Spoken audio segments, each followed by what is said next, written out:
Thank you. Thank you. Oh, it is so wonderful to be here with all of you on behalf of the Children's Defense Fund. I was listening backstage as Marion went through the 45 years that we have known each other, and even reminded me of some things that I had not recalled, namely that this event was the very first event that my husband and I went to after he was elected president. And so it's especially poignant and meaningful to me to be here again with all of you. And I want to start by congratulating the terrific young people that we are celebrating tonight. You will hear more about each of them because each has faced painful challenges, violence and poverty, abandonment, but they never gave up. They never stopped reaching, never stopped dreaming, and yes, they have beaten the odds. They call Troy the little poet who could. He's an artist on the basketball court and a flourishing writer in the classroom, and he dreams of becoming a filmmaker. Bethany lived in one foster home after another, but with the help of a wonderful teacher and her own determination, she is thriving and hopes to become a doctor so she can care for others. Carlos left a difficult childhood in Guatemala, made it to America all by himself. Then he took a second journey, making it all the way to college, where he is studying to become an engineer. Janet's secret weapon is her beautiful voice and her musical talent. Music has helped her overcome every obstacle that life has thrown in her path. And Yushabel persevered through domestic violence at home and bullying at school, and found her voice producing a student television show at school, and now she has set her sights on becoming a journalist. These fearless, generous, open-hearted, determined young people represent a rising generation that should give us all much hope for the future. And they represent the continuing commitment of the Children's Defense Fund and Marion Wright Edelman. Now, I will admit, coming here tonight wasn't the easiest thing for me. There have been a few times this past week when all I wanted to do was just to curl up with a good book or our dogs and never leave the house again. But if there's anyone who knows how to pick yourself up and get back on your feet and get to work, it is Marion. And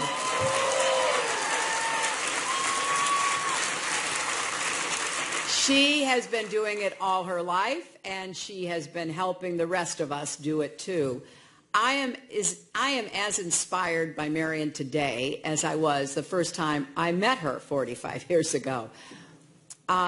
And she told the story. I was a young law student. I had lots of hopes and expectations about what a law degree would enable me to do. I had the words of my Methodist faith ringing in my ears: do all the good you can for all the people you can in all the ways you can, as long as ever you can. And she was the crusading legal activist, also a graduate of Yale Law School. And she was translating her faith into a life devoted to children's service and social justice. Observing that, being part of that, is one of the greatest gifts anyone has ever given me. Because I often thought about Marion's journey, about the stony roads she walked, the bitter rods she endured, and how she never lost her faith and kept her eyes on the prize. I think of her taking the bar exam in Mississippi, the first black woman ever to do so, and then opening offices for the NAACP and a Head Start program for children who desperately needed it. I think of her with Robert Kennedy in a tiny shack in the Delta, opening his eyes to the realities of poverty in America. I think of her with Dr. Martin Luther King Jr., starting the Poor People's Campaign and dreaming of an America of equality and opportunity. You have to look at Marion's life and ask, how did she beat the odds when so many gave up the hopes of those early days? For Marion, it has always been about children and families. That's what matters, and that's what has kept her going. Helping to open public schools to children with disabilities in the 1970s, an effort I was honored to be part of.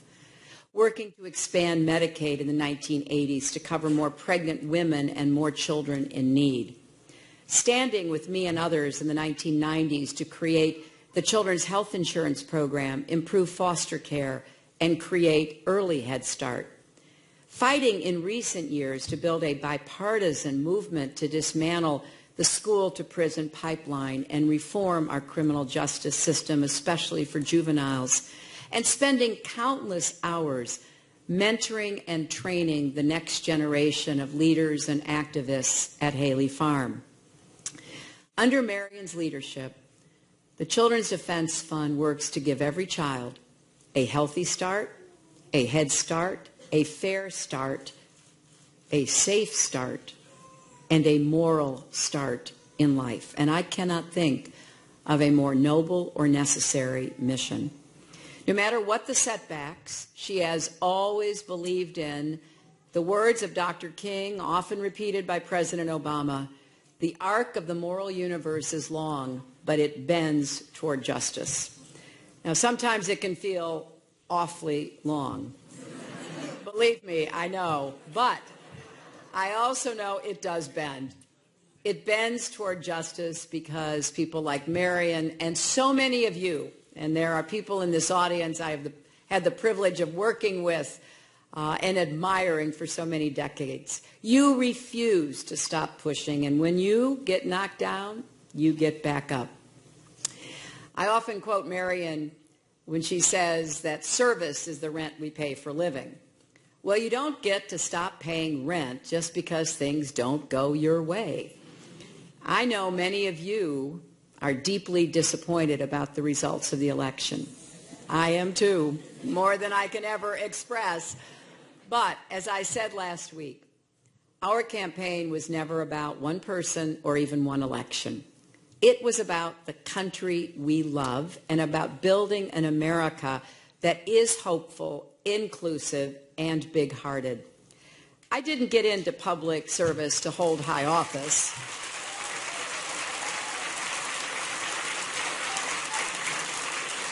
45 years ago, that would have seemed an absolute, incredibly wrong-headed view. But I did decide to be an activist, to use my law degree to help kids. Every child deserves to have the opportunity to live up to his or her God-given potential. And I believe the measure of any society is how we treat our children.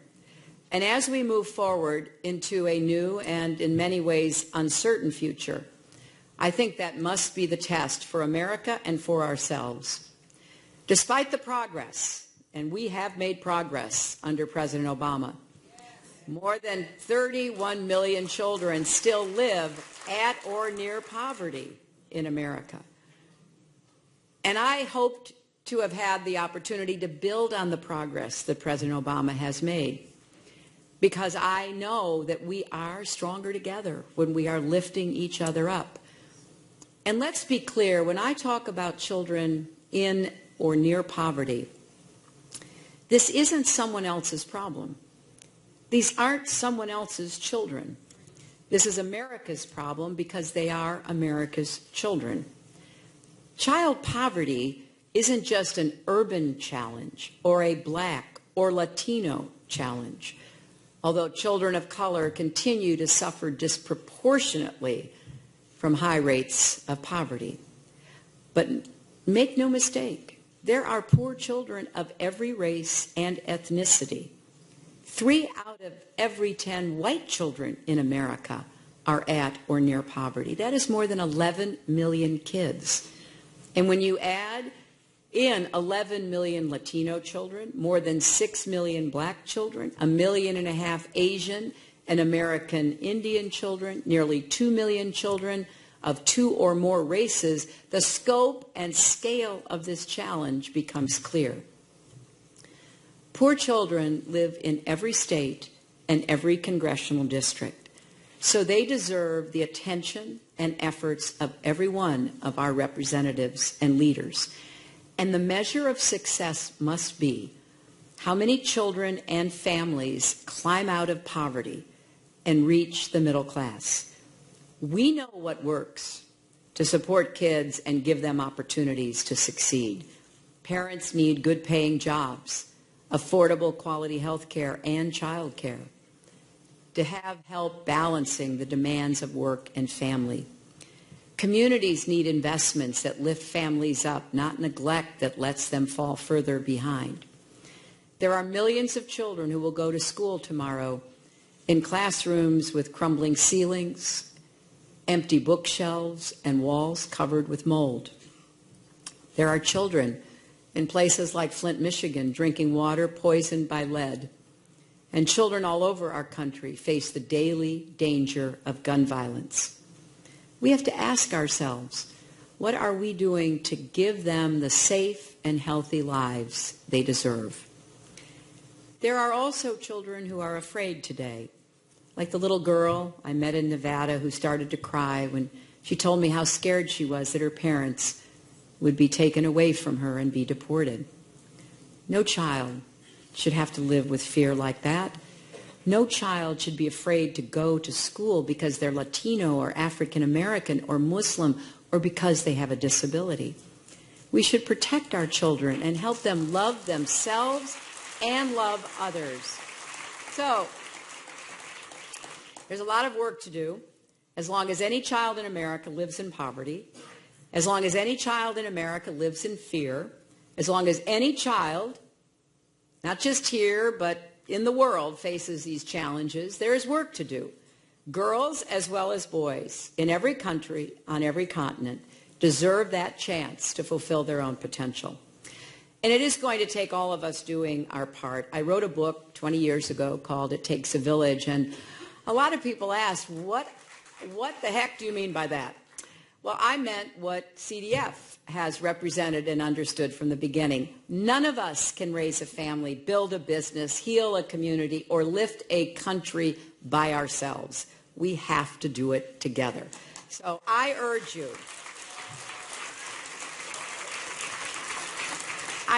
you, please don't lose heart. Don't give up on the values we share. Look at the young people we are honoring tonight. If they can persevere, so must all of us. And if Marion has taught us anything, it's there are so many ways to make a difference. Organizations like CDF have never been more important.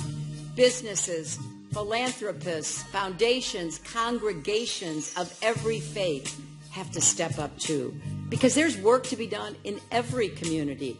Debates to be joined in city halls and state capitals. And even if it may not seem like it right now, there is common ground to build on. A lot of governors and legislatures and mayors are pioneering new ways to support parents and provide children with early learning in red states as well as blue states.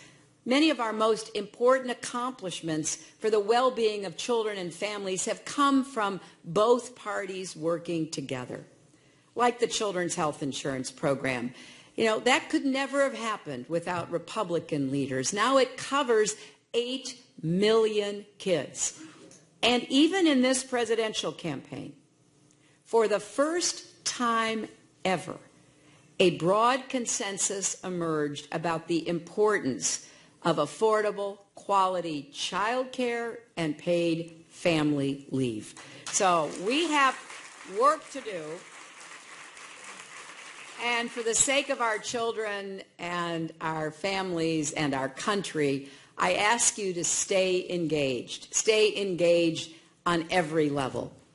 We need you. America needs you. Your energy, your ambition, your talent. That's how we get through this. That's how we help to make our contributions to bend the arc of the moral universe toward justice. I know this isn't easy.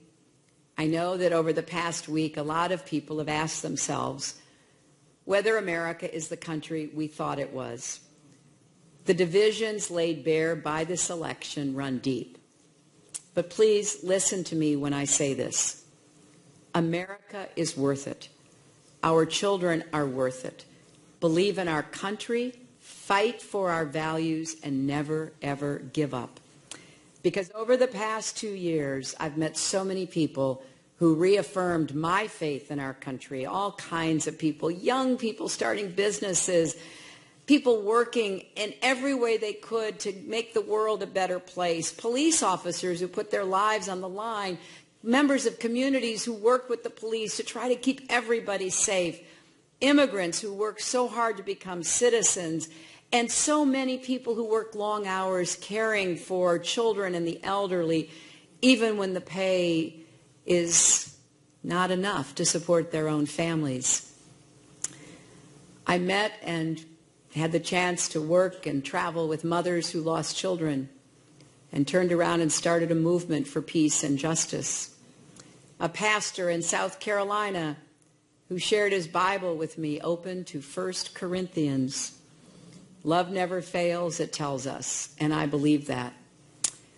Way back when I was in college and I gave the commencement speech, I said to my classmates then that our goal should be to make what appears to be impossible possible. Well, I may be older now, a mother and a grandmother.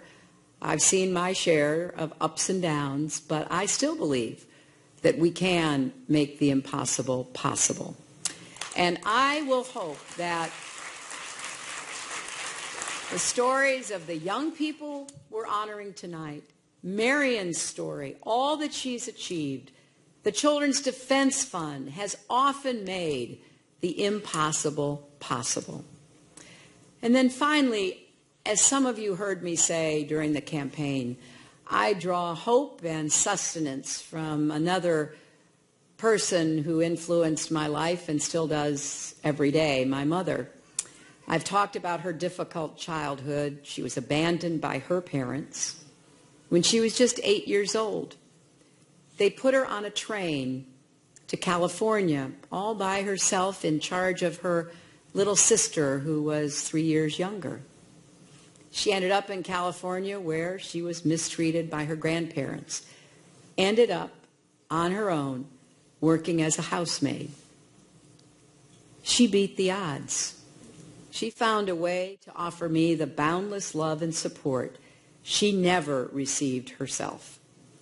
I think about her every day, and sometimes I think about her on that train. I wish I could walk down the aisle and find the little wooden seats where she sat, holding tight to her younger sister, all alone and terrified. She doesn't yet know how much more she will have to face and even suffer. She doesn't yet know she will find the strength to escape that suffering. That's still years off. Her whole future is unknown, as it is for all of us, as she stares out at the vast country moving past her. And I dream of going up to her and sitting next to her and taking her in my arms and saying, look at me and listen. You will survive. You will have a family of your own, 3 children. And as hard as it might be to imagine, your daughter will grow up to be a United States Senator, represent our country as Secretary of State, and win more than 62 million votes for President of the United States.